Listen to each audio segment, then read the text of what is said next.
The epic intro, and here we go with the top 64. It is starting now, and Loa is grabbing his first 5 cards. Let's see what is going to open this matchup. We are already seeing 1 Ash Blossom, 2 Ash Blossoms, and an Aqua Dolphin in the hand of Robert. This is a crazy deck that he is running, and now you will have to decide, do I throw my Ash on the first thing that hits me?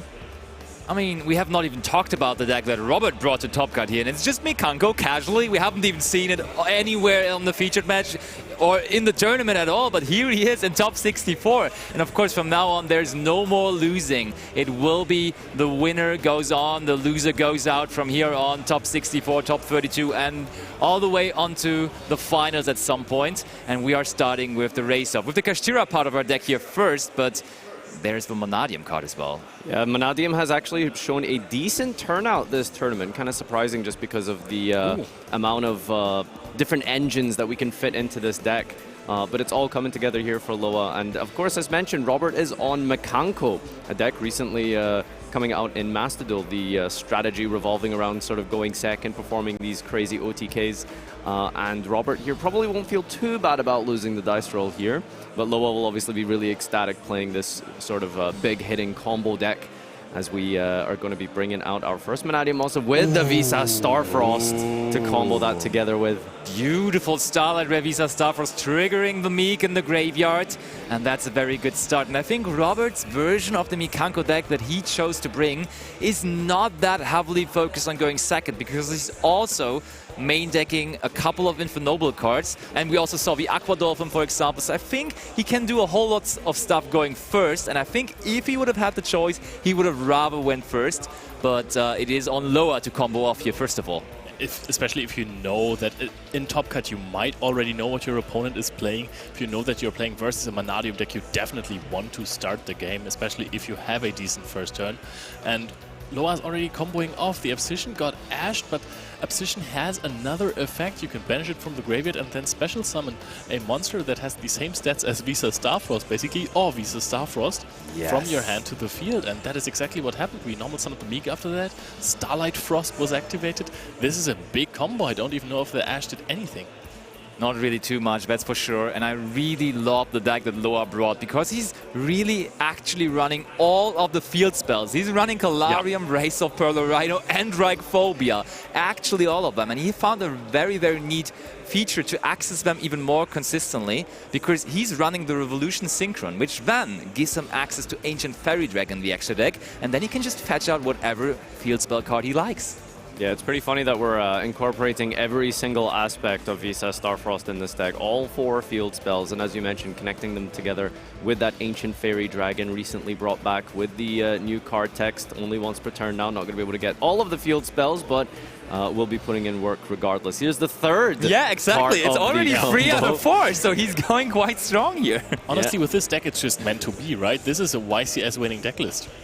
Totally, it is looking very, very good. And Nadir was already talking about it in Top Cut. While looking through all the decks that made it, it really felt like there was a lot of Mannadium. We at least have like 4, 5, maybe even 6, 7 Mannadium decks in there, which was not really to be expected. It's quite a high representation in Top Cut for sure.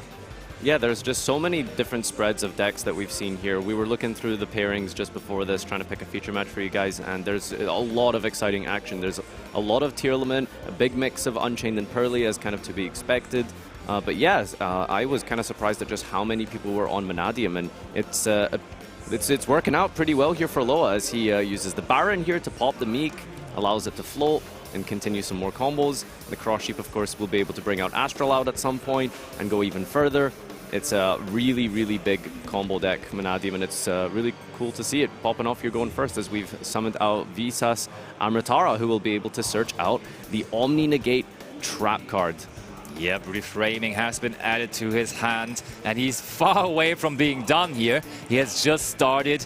Maybe we're even going to see the 4th field spell being resolved at some point, even though I don't even know what to search out with the Pearl Rhino here anymore, to be honest. I think they just all act as like various rotas for the YCS Starfrost, because it's just such an important part of starting your combo with all of the little Mannadiums that trigger in the grave to special summon. And here's that Astral out. It's a contact fusion from the graveyard, triggering the cross sheep, which not only gives you the bonus special summon from the grave, it's also pointing to a synchro to boost the monster's attack points as well, should that come up. Yeah, really nice extra factor here. And that's just looking so good for Loa here at the moment. And also, while we were talking about all the decks that made top 64, I think not to be disregarded is a pretty heavy amount of branded decks in there. I saw many people on branded, and I think we are also all kinds of versions as well. Yeah, exactly. We have Chimera branded. We have the original branded approach with just the Jimmick Puppet, for example, some 50 card lists. Yeah, 50 cards almost. It is really, really strong. And I think this is the first time we have ever on stream seen a full Mannadium combo. Even though it was stopped by an Ash Blossom, I think how much better can the field get? Yeah, true. It's I actually can't think of what else you would really have in this. Dissipator, Baron, bonus Fenrir as well. That isn't normally part of it, but because Loa's sort of running all of the aspects of VSAS, you also get the Fenrir. And the most important aspect as well is this counter trap card. I think combo decks that also have access to trap cards are really, really powerful because it just protects you from any sort of, you know, something like a main deck Eclipse or Dart Ruler. True. Works out really nicely. Absolutely. Like a trap card in the back is so nice. Do you remember a featured match where we had Virtual World this weekend? Funny story. He's also in Top Cut. He made it all the way. Yeah, we have Virtual World up here as well. It's crazy. 12th after Swiss or 11th? Yeah, something around there. All right, Robert's kicking off his turn here with the preparation of rites, searching out the Mikanko Ohime, which can be used in the hand for non-ritual style of gameplay, but it does recruit out some of those Mikankos. Really powerful effects in their own right in the sense that they give you so much protection. And we'll see if maybe Robert can try and fight through this field here. Okay, that's an easy negate though for the Appaloosa, and it's immediately being used. And it looks like Robert also picked up one of the equip spells. Yep, there is Mikanko Water Arabesque, and of course you can just equip that to one of your opponent's monsters when you don't have one yet. Where going second shines with the Mikanko cards. You can actually combo off when your opponent has monsters on the field. You don't need to equip your equip spells to your own monsters. Sometimes it also has like additional great effects of bouncing the monsters and therefore special summoning something. Those are incredible going second mechanics. However, this field might be a bit too powerful, and the Neospatian Aqua Dolphin and the another Ash Blossom in hand, they are not really helping him too much. Yeah, and I mean, we can just use this because we can just try to special summon one Mikanko monster from the deck, which is going to be negated, and I think Robert sees no line to break through this, so Loa Strandberg is going to take down game number 1 here in top 64 with his Mannadium strategy. That's the terrifying aspect of a combo deck like this. If you lose the dice roll and they've opened the right pieces, even with a disruption like a hand trap, sometimes cards like that can literally just say, discard this from your hand. Yeah, nothing absolutely happened there with this Ash Blossom. And I think maybe Robert should have just honestly passed there or just conceded right away, because now he revealed that he's on Mikanko, and I think Loa is the kind of guy who actually knows how to play against decks like this. As a back-to-back national champion, he probably knows all the decks in the room. He's a very much a veteran of the game, and I see a very interesting card in the side deck of Robert, because as you guys know, Dimensional Barrier not really that great versus the deck that can also just link summon and so on, but there's the modern-day Dimensional Barrier in his side deck because he's running Spellbound, actually. What do you guys think about Spellbound versus the Mannadium deck? Well, the idea with Spellbound is that it acts as a quick play spell that prevents your opponent from using any monsters on their field as a material for a summon. I think like probably the best interaction with that would be something like Masquerena. Probably not going to see it in this matchup, but yeah, it's like a sort of different take on preventing your opponent from summoning on your turn. Yeah, if it prevents monsters from the field, it's really funny against Mannadium because you can still fusion summon from the graveyard. You can still go for the Vicious Astrolaut, which is a fantastic card going second, which also proves that the engine is not really bad going second, which many players anticipated before. Yeah, it is a combo deck, yes, but it is a very powerful deck going second as well, and I'm very, very sure that there is a lot of stuff to be expected. Looking at the rest of the side deck from Robert here, we see Cosmic Cyclone. I mean, when your opponent is on 4 field spells, you might as well side in Cosmic Cyclones going first, right? Yeah. There's a lot of good options, I think. Nibiru will probably come in despite the fact that we're going first, and I think Spellbound will probably put in a decent amount of work. It's just a question of, like, what does Mikanko actually make going first? I'm not too sure, personally. I think you typically go for the setup of the trap card, equipping onto your opponent's monster, and then you can bounce or prevent it from being destroyed. I think you have an option to bounce on the opponent's turn, but you're also running an Infernoble engine in this deck, and Infernoble is known for comboing off quite hard with even more equip spells than Mikanko has. So maybe that is the part of the deck that really wants to go first. I would assume so. So I see Herald of the Arclight in the extra deck. I see Appaloosa. So those probably are going to be the main tools on the end field. Maybe IP Masquerena. And I think that can already be like enough interruption paired together with maybe some cool cards like Nibiru or something to then give you the setup that you need to just close it out there. I think that could work for sure. I love Nibiru as a setup card. If you know you have it in hand and you're going first, you can play more resource-oriented because you are certain that your opponent is not going to OGK you this round. Before it comes to that, you are dropping the big rock, and then you have the resources in hand to win the game in the next turn. So I think that the players have shuffled up. They are absolutely ready to go. Let's go right over to the table.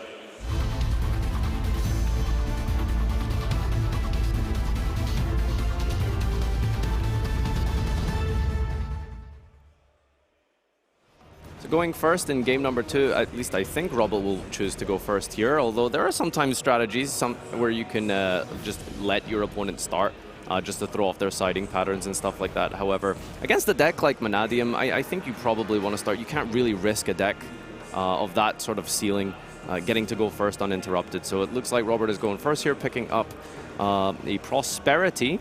A lot of extra deck cards in this are quite redundant in Mikanko, so it is able to just quite fearlessly remove cards that we're not going to need here and try and dig for some sort of combo piece that we're going to have to try and stop Loa's powerful combo deck. Yeah, let's see whether it resolves. Deciding to keep the Zeus in the extra deck is also really interesting right there, so probably planning on breaking back a field, and Neo Space Connector is immediately getting some applause from the crowd. We don't even know if it's there it is. Chaos too. Yeah, it really is just pick your choice there at that stage. There's a lot of good starters there. There's the warrior portion of the deck, probably going to involve the Infernoble strategy. The Arabesque is a great starter as well, and looks like Loa does not have anything for the connector here, so we could see multiple hand loops potentially with the effect of Aqua Dolphin being not once per turn.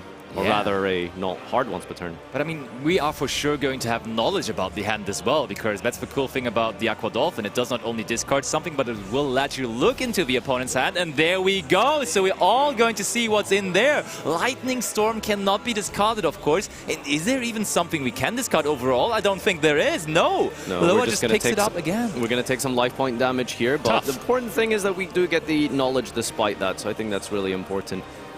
The double Reamheart in the hand as well as Visas is a starter in and of itself, so as long as Robert can put up enough here to prevent the interaction of Visas on Reamheart, we'll see how that actually pans out for him. Yeah, and also the Lightning Storm is there, so you know that you have to play around that for sure. And it is really easy to play around that if you're not only going for link summons. You can just summon everything in defense position. However, this is really iconic. I just remember the Goki times of Yu-Gi-Oh! Neo Space and Connector into Aqua Dolphin, into Isolde. Yeah, Isolde having such a prominent aspect of the meta in 2018, I think might give people very fond memories, or nightmares, depending on which side of the Goki spectrum you are on, as it was a real powerhouse of a card. And Isolde Send for Summon Armageddonite is a pretty iconic strategy, but maybe not at this level of tournament play. Probably not, but we first of all used the effect to add something from the deck to our hand, and our card of choice was Infernoble Knight Roland, which was double read by Loa there to make sure what it does. And what are we even going to summon here? I'm pretty curious. Do we go for one of... Oh, okay, we still go with our Infernoble cards, and this time it is going to be Renault. Yeah, Renault can recruit back the equip spell, I believe, when it's special summoned by targeting the Mayoshidori, if I'm saying that correctly. And this is the protection effect offered by the Mikankos. Yeah. I think with YCS it's always so cool that people just come up with completely new deck ideas that are not really in the spotlight just yet. Because honestly, if you would have told me before the event Mikanko Infernoble is a thing, I would have just said, yeah, maybe. I don't really think it is something you could top a YCS with. But here is Robert, and he is just in here in top 64 of the tournament. And I think those stories at the YCS are always the best about it, because heroes are born, underdogs are becoming champions, and maybe Robert is going to be the next champion with a really cool deck here. honestly, Mikanko always slips through in the tournaments we were commentating on. I think at German Nationals there were like 2 even in the top cut. Yeah.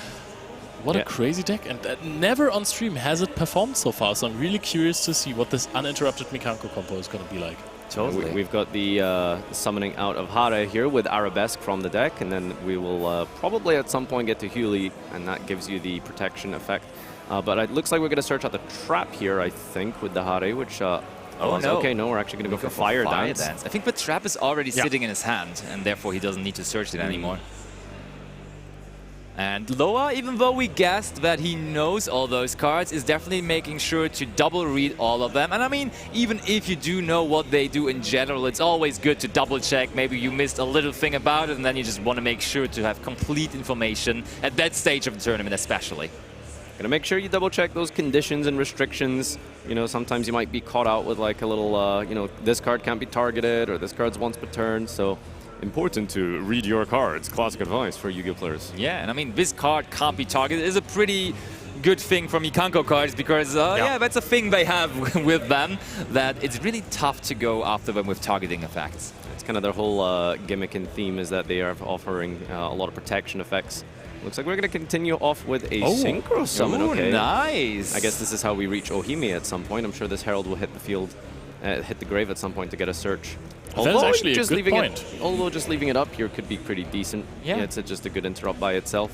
As a negate. I mean, usually for the latest times, I've seen Herald of the Arclight never really being used to search for a ritual monster, but it's so powerful. It was always just there that extra negate, maybe in the Melfi Sprite deck or something, but here we have it actually searching out a ritual card, so working as part of the engine. And Loa has to make sure does that even work, but of course, Robert probably has been doing this the entire weekend already. Yeah, a little bit kind of worried on Robert's part here. I'm sure there's a plan long-term, because remember, he did activate the Aquadolphin this turn and check out that there is a Lightning Storm in the hand, so unfortunately Apollosa's not going to be able to sit in defense position, so we'll see if he's got some sort of protection in place for the Apollosa here. Let's see, I'm going to bring up the trap that I think Robert has in hand. I'm going to read up on that one, because I'm not that familiar with Mikanko cards. Alright, share with the class. Target one face-up monster your opponent controls, equip that face-up monster to one Mikanko monster you control as an equip spell, then if a ritual monster card is on the field, you can inflict 500 damage to your opponent for each equip spell you control. You can banish this card from your graveyard, special summon one of your Mikanko monsters that is banished or in your hand. You can only use each effect of Mikanko Spirit Walk once per turn. I didn't understand a word of that. I was too focused on how beautifully you read that, honestly.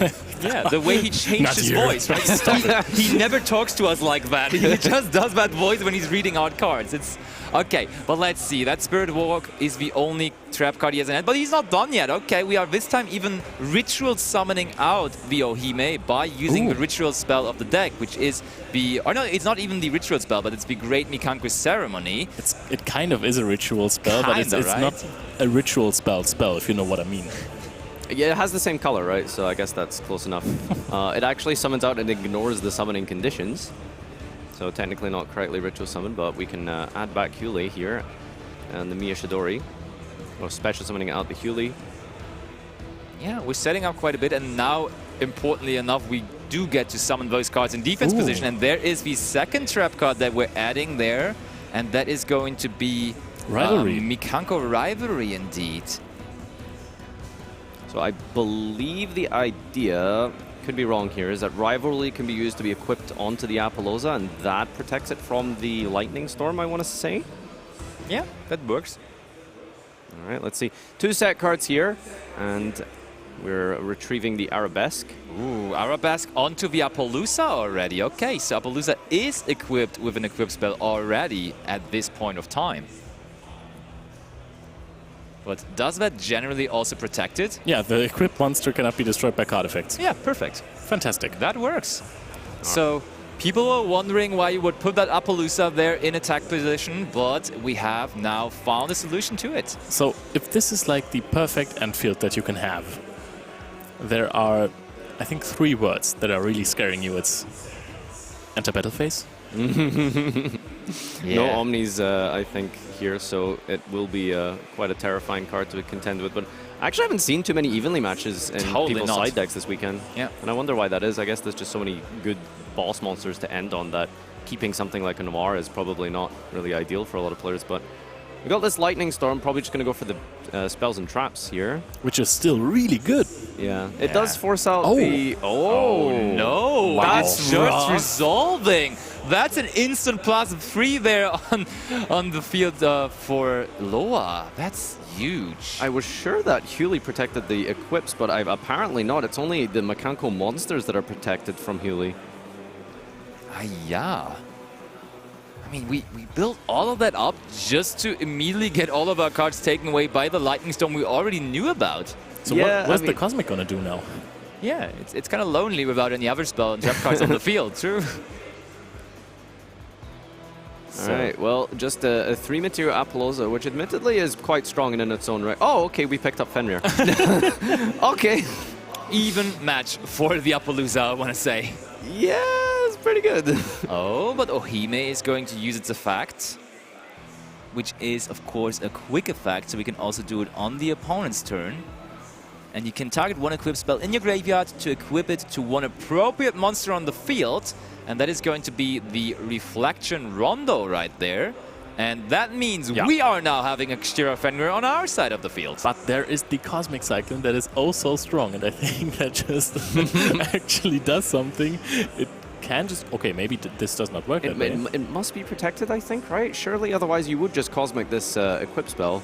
Oh, when this card leaves the field, send the equipped monster to the graveyard. Oh, So it actually doesn't matter very well. So Rimhard is normal summoned, and that's going to be... Oh, okay. So I just noticed that he reduced the attack of Appaloosa, but in fact it seems like Loa chose not to activate the effect of Rimhard. Oh, no, it's just just gonna gonna pick it up.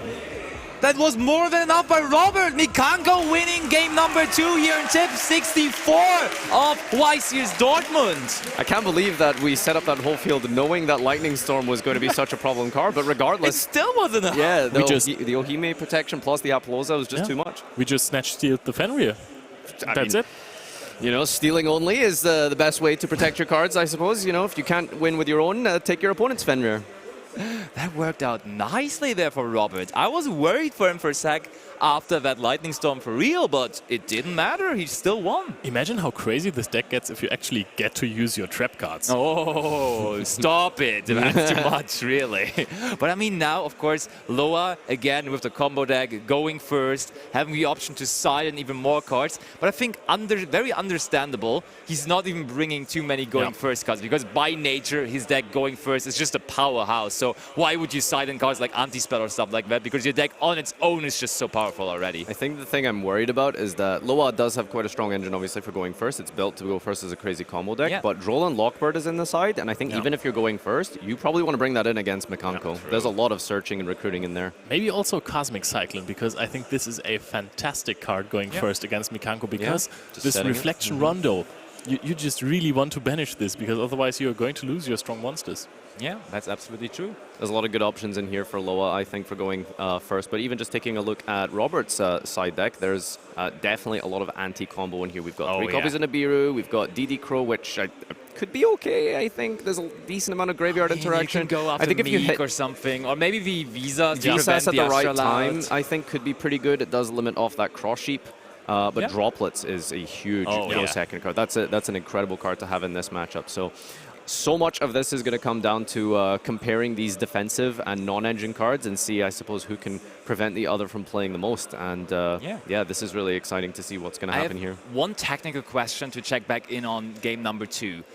The Cosmic Cyclone was not used there. But if you just chain the Cosmic Cyclone to the activation of the Equip spell, it's probably not going to be on the field yet. But wait, no, it was not classically activated. It was activated through the effect of something else. Yeah, if it would be a regular activation, I think just chaining it would mean that it's never on the field and it would have worked. But the way to activate it through the Mikanko monster led to it immediately being on the field. Yeah, so that was kind of unfortunate there for Loa, but he will have a chance to make up for it as we are entering game number 3 of this top 64 match here at YCS Dortmund.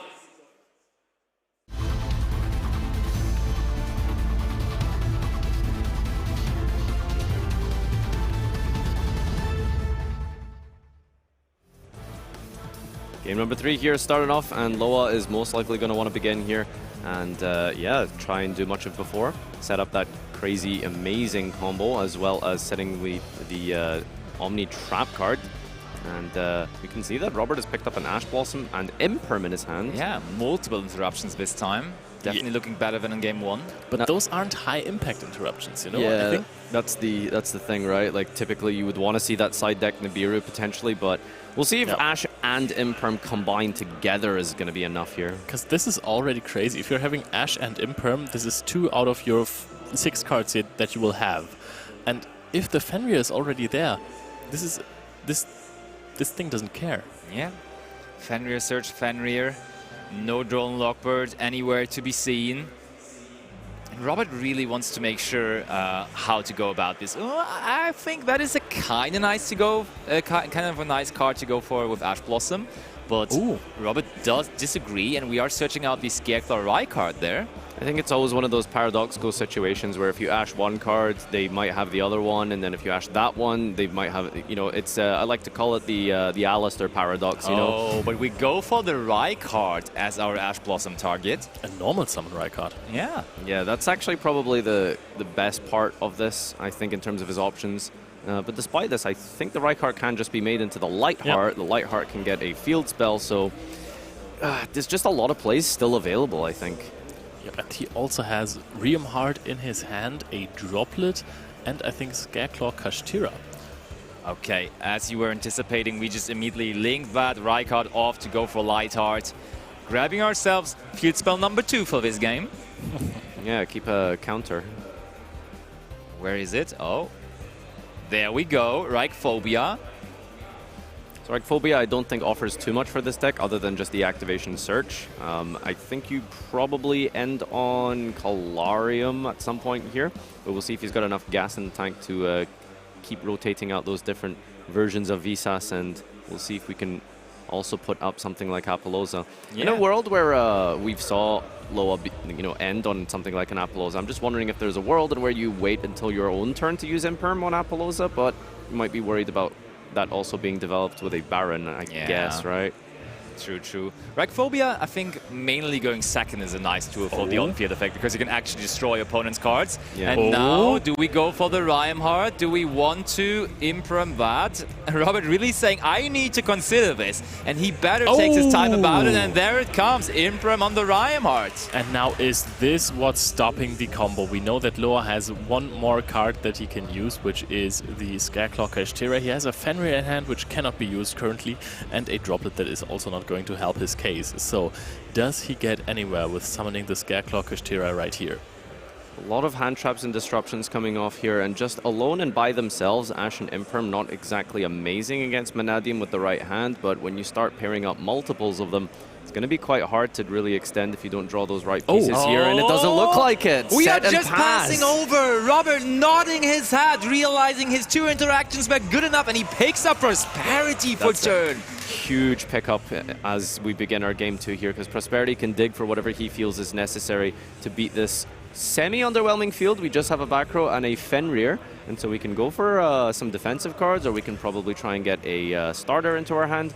Let's see what he decides to go for. Water Arabesque is already insane because you can bounce the Fenrir by special summoning a monster from your deck. That is absolutely crazy. And if there are no hard negates, no Omni negates, this deck is just going completely insane here. But we might as well just start off with a Pot of Prosperity. He's not sure himself. He's reconsidering and reconsidering, but there is the Mikanko Water Arabesque onto the Fenrir. Prosperity being such a important and just really powerful card this format, I think is naturally just a testament to how good it is. But I think sometimes it can be a little tricky to use, right? Because it's like you kind of have to question yourself, like, do I begin with the Pot of Prosperity, or do I try and play with what little resources I have and then dig for something after I get stopped? Yep. So that one Fenrir joining the other one in hand. So now 2 Fenrirs in hand for Loa. And in advance, Robert also got himself a Hooli onto the field. Last line of defense is going to be that set Droplet, and good thing about Droplet is that it doesn't target, it does send. Very important. For cost, and you cannot respond to it. But the whole gimmick of Mikanko's being protected from targeting and destruction is going to be really not that relevant here. Okay, fetching ourselves Mikanko Super Walk again. Oh no, Spirit Walk. Super Walk. Super Walk. I mean, it is a pretty superb walk he's taking right now into the field of Loa there. We'll see if it's a walk into victory. Yeah, hopefully for him. All right, so we didn't normal summon, so that's going to be used on Hare. We still have Infinite Noble cards in our hand. Look at that! Yeah. He's just joining the Mikankos on the field. Yeah. There is now a Renault as well, and we are probably just going to go for good old... Where is she? Yeah, our Link to monster of choice. There she is, Isolde coming onto the field. And that feels like a card you might want to use your droplet on, I guess.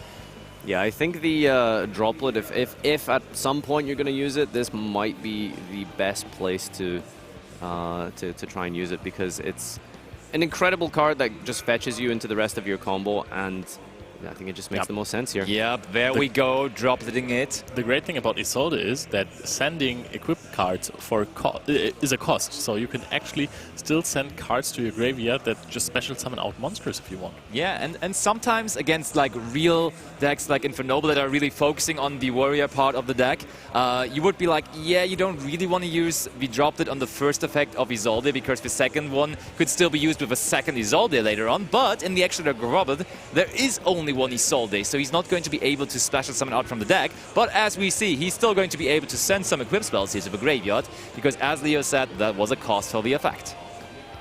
Yeah, just having that setup there is really important, because there's a lot of equipping from the grave that happens. So even though we don't get the special summon of, I guess, 3 would probably equate to, I think, Aqua Dolphin, still negated by the droplet, it means that we do have that setup that we're trying to look for here. And I'm wondering if we can go for game at this point. I mean, what's the defense? It's 21, right? Yes, it should be. So I think we can do like 21 reflected damage twice. Maybe if we can get some more Mikankos on the field or something, we'll see if we can lead towards 8,000. I think generally with this deck, you want to be able to have your opponent have a big and attack position monster. So we'll see if Robert can either just deplete Loa down to like no resources and set up that rivalry, or actually go for game here. Okay, looks like we are just going to do some damage. Going for game is very unlikely, because there's two things to consider. First of all, the Reichphobia lowers the attack of the monsters by Robert. Second of all, he did go for the Prosperity, didn't he? Well, yeah. Oh, is it still in hand? Oh, yeah, I think it might still be in hand, right? Oh, yeah, we haven't used it yet. There was no Prosperity. Well, the Mikankos have 0 attack, so... True, they're not really lowered there. You're right, you're right. Isolde is, though, heavily lowered, also halved. Yep, true. And now in main phase 2, after doing 4,200 points of damage, we are going to go for the Prosperity. This is looking good for Robert, honestly. It's not 42, it's half. But I mean, he's on 3,800 there. Oh, of course, yeah. Because the Prosperity just comes down. Yeah. We just went over this. Exactly. So it's been a long day for us as well. All right. What do we got? Oh, don't hide it from us, Robert. We need to see it. I think we've got an Ohime. Yes, there we can see it. Thank you so much. Okay, our Magician's Soul is also such a nice card to go for. But there's Ohime as V6 card, and right away Robert realized that's the one he wants and needs. So Prosperity resolves. Ohime added to the hand is looking pretty strong. Can we just summon this out, or do we just use the reveal effect of Ohime now?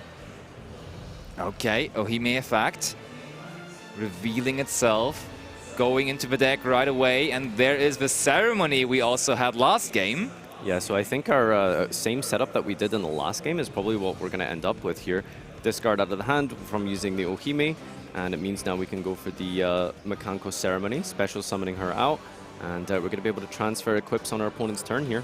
Oh, that is really interesting, because now we have one more defense position monster on the field. Yeah, you have to be aware of that, because now at some point the Reichphobia effect might come in, but we just got rid of a whole lot of those defense position monsters, and once again the Appaloosa there. Yeah, Appaloosa being made with your opponent's monster. I was worried for a second he was about to bounce the Reinhardt, but it actually steals from the equip spell, and now Appaloosa for 3, as well as the set and the Ohime live. Looking good. He managed to crack the field. Yeah, that was very, very powerful by Robert. Cool display of the Mikanko archetype here already, but is it going to be enough? We know Loa has double Fenrir and a Scareclockish Tira in hand. So all cards on the table basically for both players, because Robert has no cards left in hand and Loa has all of the cards publicly known, basically. Oh, that's interesting. He chose not to negate the effect of Scareclaw Cash Tira to summon itself with the Apollosa. Yep. And he also did not summon... He did not wait until he could summon Fenrir before that. Yeah. True, we just have that Fenrir now sitting in our hand, or two of them even, and we cannot get them onto the field. So I like not negating the Scareclaw Kashtira, because that just blocks the two Fenrirs in hand. Oh, and there's another droplet, so you basically picked up a droplet have there, no I see. place. Yeah. I think if Loa had any other type of engine, he might be able to do something here, but it's actually looking quite weak. And it looks like we're going to the battle phase and then using the Ohime, equipping onto the Scareclaw Cash Tira, and then stealing it. Okay. But that's interesting now for Loa, because he has the Fenrir and he can activate the search effect. He has used the Scareclaw Kashtira summon effect in the last end phase, so there is the possibility to try and summon it again. That would probably activate Apollosa, and then you could banish something with Fenrir. Or we are just sitting at 20 Fenrirs. Yeah. Also, it's main phase only. Let's not forget about that for Scareclaw Kashtira. Could have summoned the Fenrir in defense position and used Phobia to pop the Apollosa. Oh, that would have been nice. You're right. But I mean, is maybe the Apollosa also equipped with one of the Mikanko spells? Oh, but it's just going to be one more sad card for Loa. And back to the Mikanko player, Robert. And I think, look, by the speed he picked up his graveyard there, he realizes this might be the turn we're about to end with. This might be the turn we are going to go into top 32. Oh, he's already a little bit too furious because he wanted to activate in the fact that he cannot activate there. It happens to the best. Yes, for sure. Well, I mean, at an absolute minimum, just attacking with the Huli into the Fenrir is going to be 24 damage, so... Yep. Let's see how we play this one out. So Hime returning itself to the hand, draws for turn. Toss it to the Nibiru. Yeah, okay. Didn't even need it. Didn't even need it. That is fantastic follow-up, I want to say. I don't really think that's a good draw, but I mean, Robert had a line of play in his head, and he might actually be able to go for it because he wants to use cards in the graveyard. Yeah, so the last line of defense for Loa being that droplet to prevent Huli from dealing the reflected damage here, I think is going to be the last saving grace, but I'm just worried that he's down to so few cards that even if he survives this turn, it's going to be a real uphill battle here.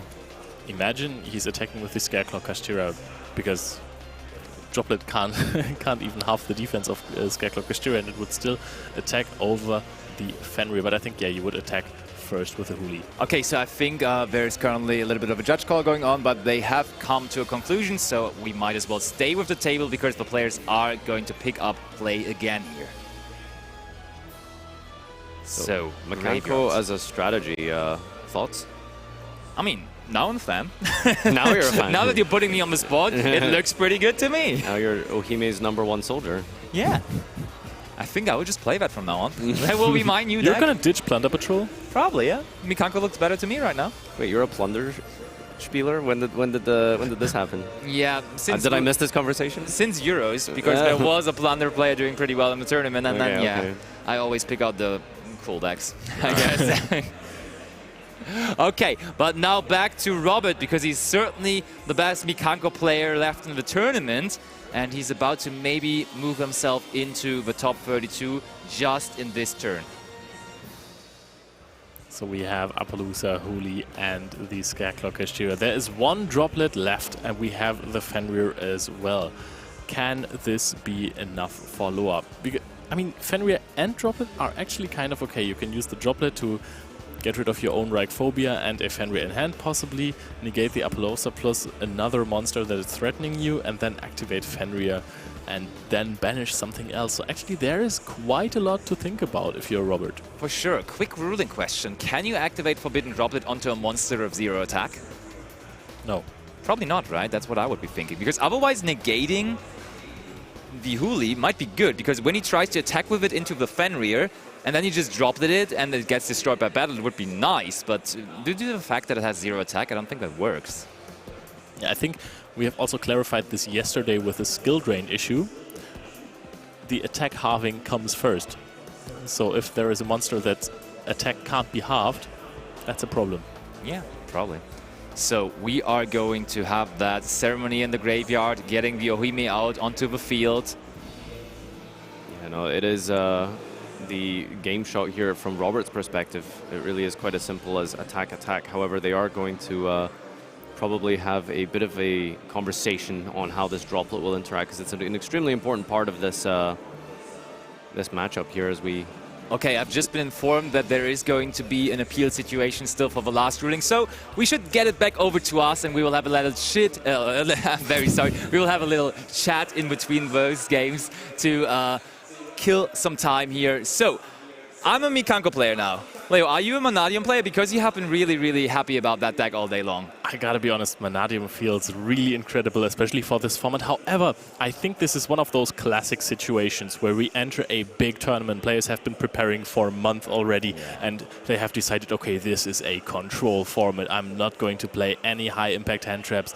Don't want to play my Nibiru, don't want to play the big field-breaking cards, and then all of a sudden some players say, hey, what about a hard combo deck? And they just run through the entire tournament because Ash and Impermanence are rarely ever enough, not in this case, to stop the entire first turn. And that is a big edge that you have on the rest of the competition. So I think that after this tournament, players are going to prepare for Mannadium, and then this deck is going to encounter some problems. So you want to say it was a good call for this event, for sure, but maybe after this event it's not that great anymore?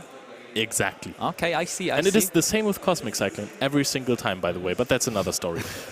Your favorite story, Yes. by the way, which you have been telling times and times and times again.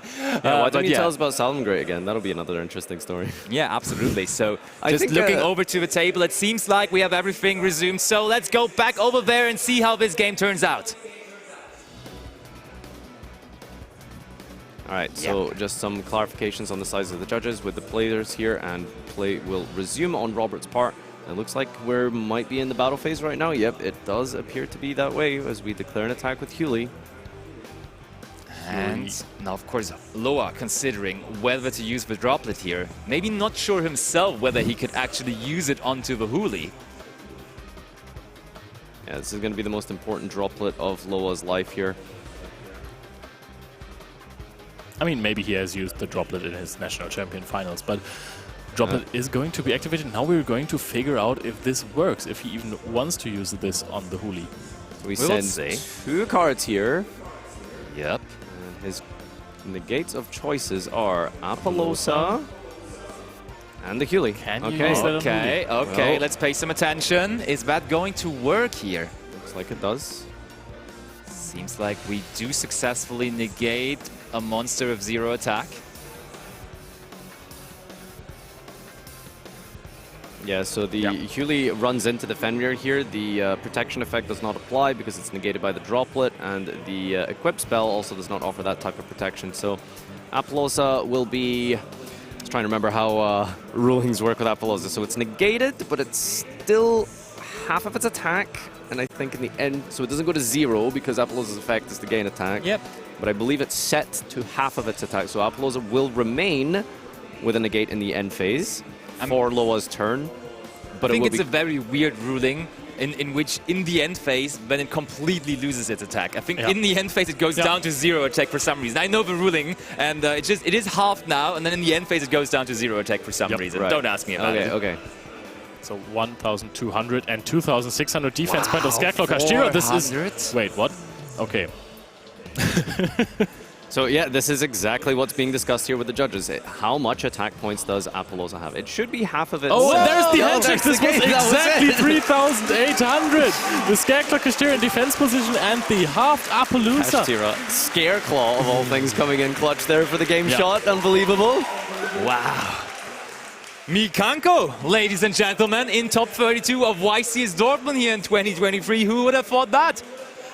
A couple of Infernoble cards also being thrown into it. And that was a really nice match for top 64. But we have so many cool decks overall here in top 64. So why don't we have a look at the overall breakdown here for top 30, or top 64 first of all.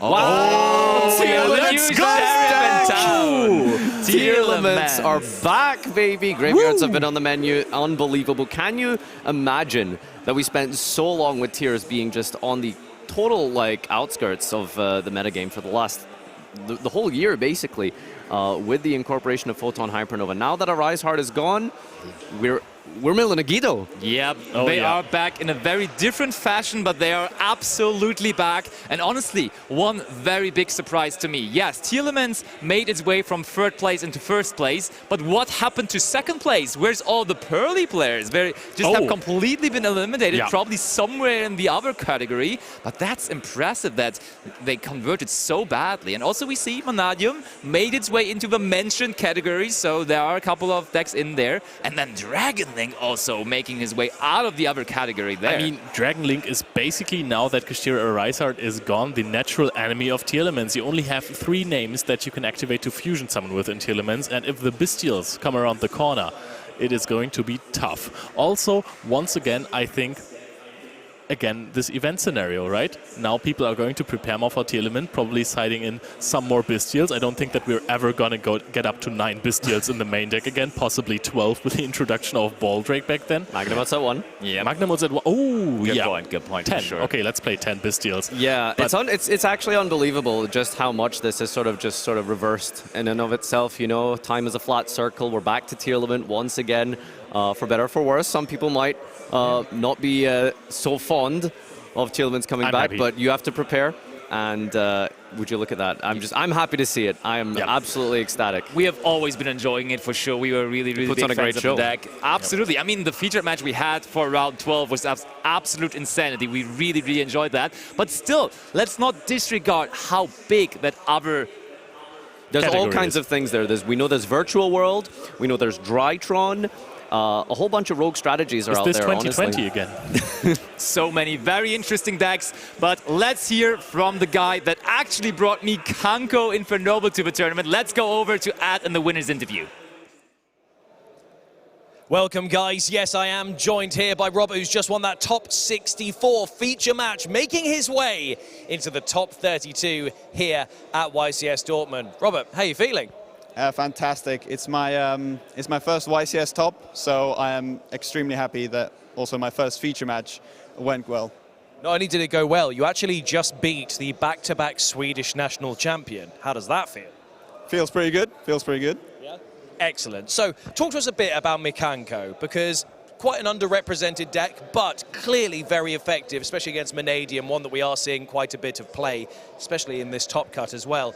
Why do you like Mikanko? Mikanko is really cool because most people expect you to go second with it, but as you saw in my build, I'm going first and doing combos, and then because of the inherent power of the engine, it's also able to go second when you open, especially when you open a lot of Mikanko cards. So it makes it very difficult for my opponent to side against me, and it catches a lot of people off guard. I was going to talk about catching people off guard because it's got some quite tricky effects, some of those cards, and we were seeing in that feature there was a lot of having to read the cards, so clearly a lot of people are unfamiliar. Does that throw a lot of your opponents off in the matches that you've had so far here? Sometimes, yeah. A lot of the times people forget Huli can't be targeted, stops everything being targeted. That's one of the big ones. And there's a lot of the cards have like extra effects, like the traps have graveyard effects which allow like recursion. So some people think that I'm down on cards and then I just use my graveyard to keep going. So yeah, it's been very effective.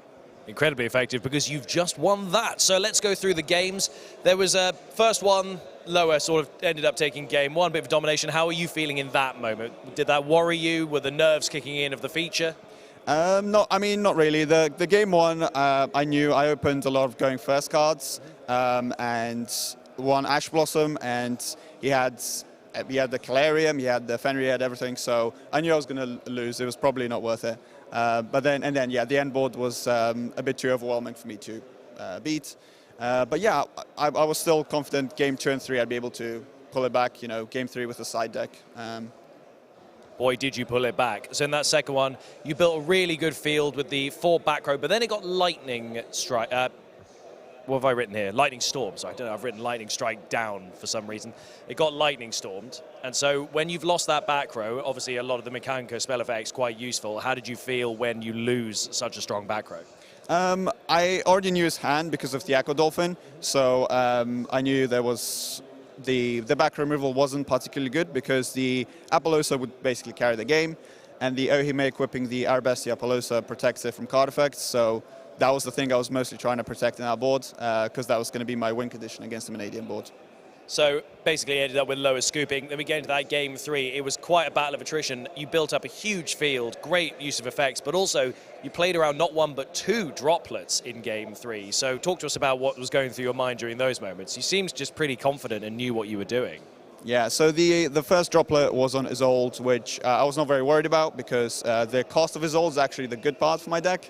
Getting to send those equips is extremely valuable for your recursion, the Mario Story especially.